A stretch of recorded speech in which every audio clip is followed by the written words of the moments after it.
Assalamualaikum warahmatullahi wabarakatuh. Pada kesempatan kali ini akan disampaikan kuliah neuroanatomi bagian diencephalon, mesencephalon, pons, cerebellum, medulla oblongata, dan medulla spinalis. Untuk diencephalon, struktur anatomi yang bisa ditunjukkan pada regio ini adalah korpus atau glandula pinealis. Ini dilihat dari bagian facies posterior. Kemudian, atau ini bagian disebut epitalamus. Kemudian yang terbesar di diencephalon adalah talamus. Terdapat di bagian rostral dari glandula pinealis. Kemudian didapatkan corpus geniculatum medial dan corpus geniculatum lateral. Kemudian setinggi diencephalon ada sistem ventriculus, yaitu sistem ventrikular, yaitu ventriculus ketiga. Di sini posisi ventriculus ketiga atau ventriculus tertius. Untuk hipotalamus ada beberapa struktur anatomi, yaitu corpus mamillare, terdapat dua, sebelah dekstra dan sinistra. Kemudian tuber cinereum yang nanti akan berlanjut menjadi infundibulum. Infundibulum merupakan tangkai dari glandula hipofisis atau glandula pituitaria yang nanti secara histologi akan terbagi menjadi hipofisis pars anterior dan hipofisis pars posterior, adenohipofisis maupun neurohipofisis. Kemudian ada chiasma nervi opticum. Chiasma itu persilangan. Di bawah dari chiasma disebut tractus, kemudian di bagian distal dari chiasma disebut nervus.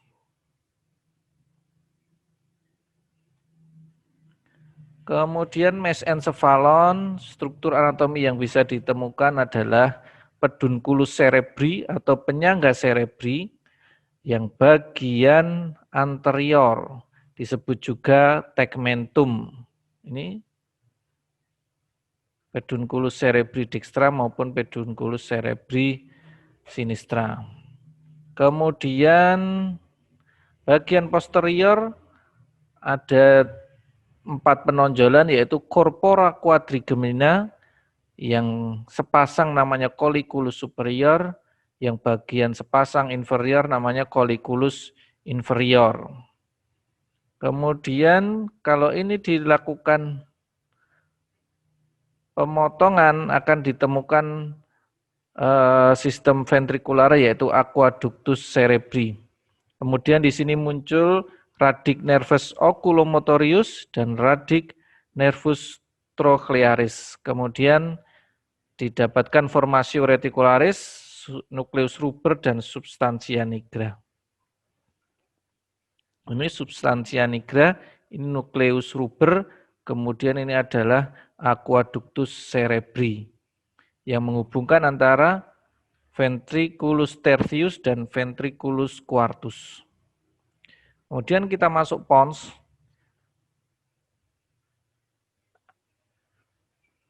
Struktur anatomi yang terdapat di pons antara lain adalah pedunculus cerebri medius, ini pedunculus cerebri medius. Kemudian radix nervus 5, 6, 7, dan 8. Ini radic nervi trigeminus atau nervi 5, kemudian nervi 6, nervi 7, kemudian nervi vestibulocochlearis 8. Ya. 6, 7 abdusen, facialis, dan vestibulocochlearis muncul antara pons dan medulla oblongata. Ini pons, kemudian yang bawah ini adalah medulla oblongata. Kemudian di bagian posterior nanti terdapat ventriculus quartus.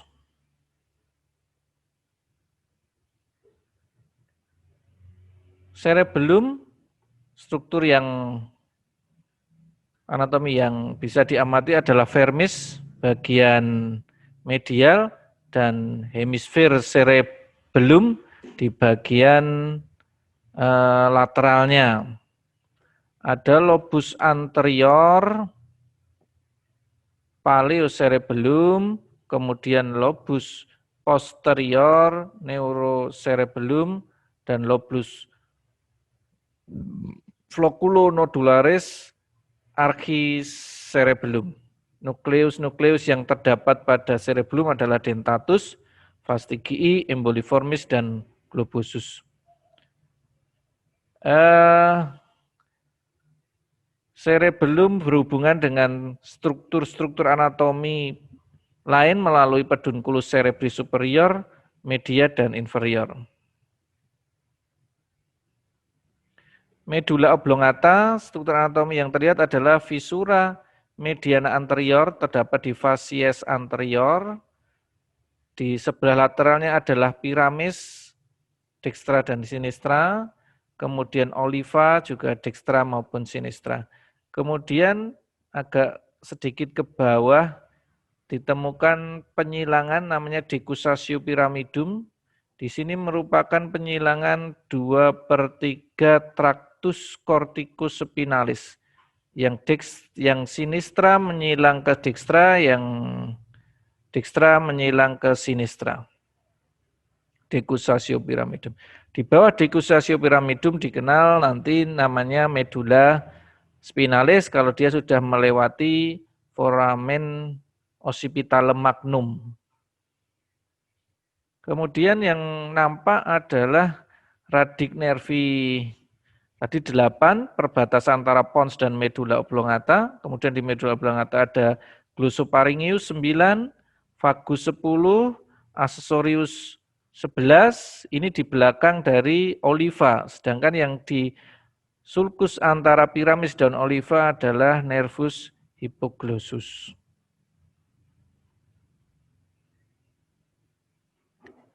Ini tadi sebagian miliknya medula oblongata, sebagian miliknya pons dan sebagian miliknya medula oblongata adalah dasar dari ventriculus quartus. Kemudian di bagian posterior ada namanya dari medial adalah tuberculum gracilis, kemudian tuberculum cuneatum yang di dalamnya terdapat nucleus gracilis maupun nucleus cuneatus.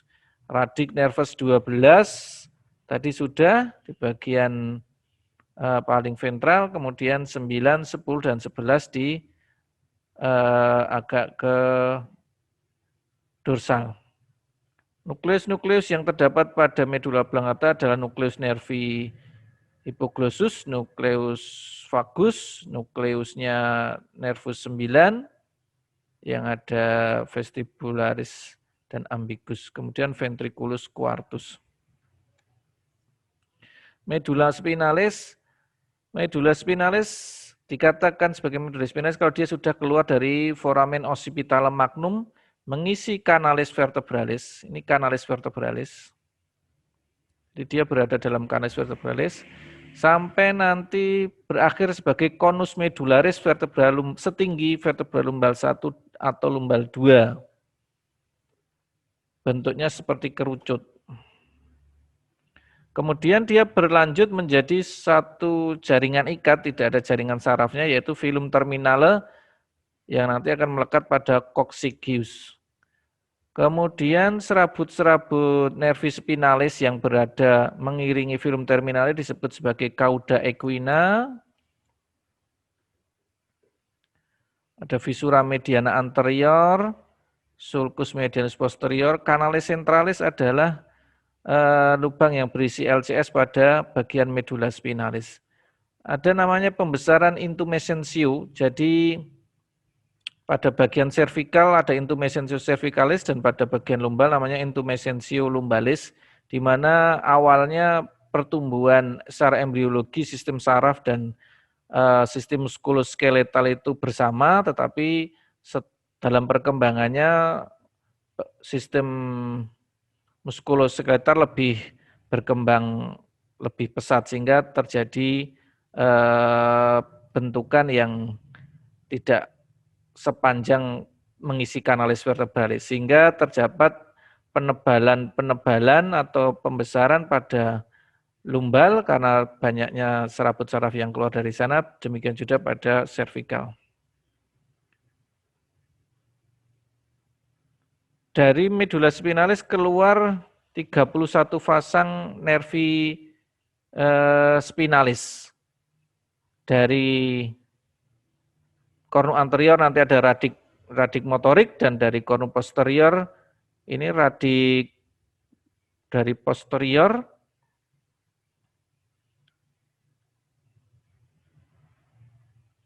radik sensorik dan radik motorik nanti bergabung menjadi satu menjadi nervi spinalis.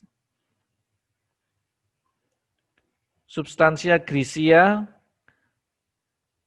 dan substansia alba. Substansia grisia berisi oleh badan sel neuron-neuron.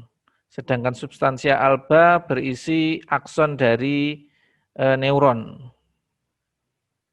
Ada kolumna anterior, kolumna posterior, dan kolumna lateral. Sedangkan substansia alba terisi oleh akson yang dia merupakan traktus baik itu ascendens maupun descendens.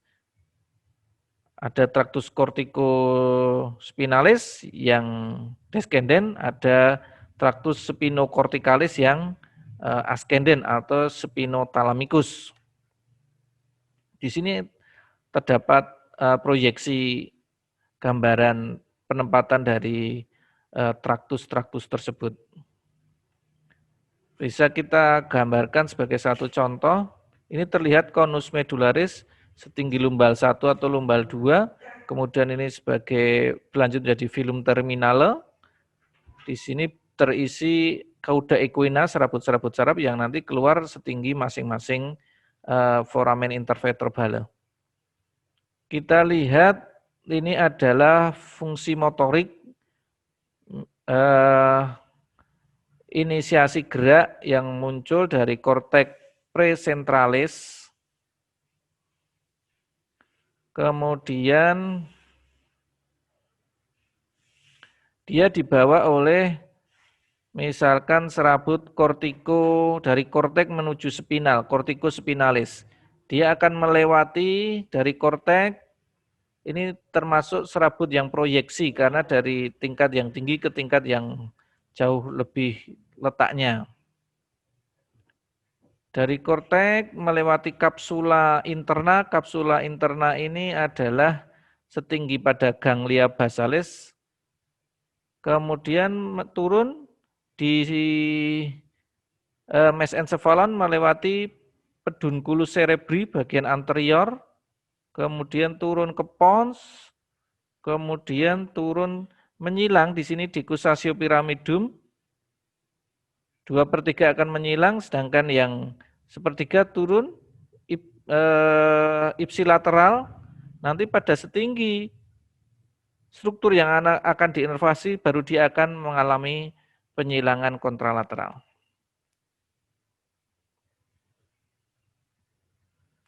Untuk vaskularisasi didapatkan dari cabang arteri karotis interna, kemudian arteri karotis interna ini keluar dari cabang arcus aorta untuk yang karotis communis sinistra, karotis communis dextra berasal dari brachiocephalica, cabangnya kemudian menjadi karotis interna dan karotis eksterna. Karotis interna akan mempercabangkan arteri optalmika, arteri cerebri anterior, arteri cerebri media, dan arteri komunikan posterior maupun komunikan yang anterior cabang dari cerebri anterior. Kemudian terdapat juga arteri basilaris yang dia penyatuan dari arteri vertebralis dextra sinistra Dia akan lebih banyak memberikan vaskularisasi pada cerebellum. Cabang-cabangnya adalah arteri cerebelli posterior inferior, kemudian arteri cerebelli anterior inferior, kemudian arteri cerebelli superior, kemudian arteri cerebri posterior. Cabang-cabang dari arteri basilaris. Ini melewati bagian ventral dari pons, tepatnya pada sulcus basilaris. Ini arteri vertebralis dextra, sinistra dextra menyatu menjadi satu, yaitu arteri basilaris. Yang kan mempercabangkan beberapa cabang tadi arteri cerebelli inferior posterior, arteri cerebelli anterior inferior, arteri cerebelli superior, kemudian arteri cerebri posterior. Demikian, mudah-mudahan bermanfaat. Assalamualaikum warahmatullahi wabarakatuh.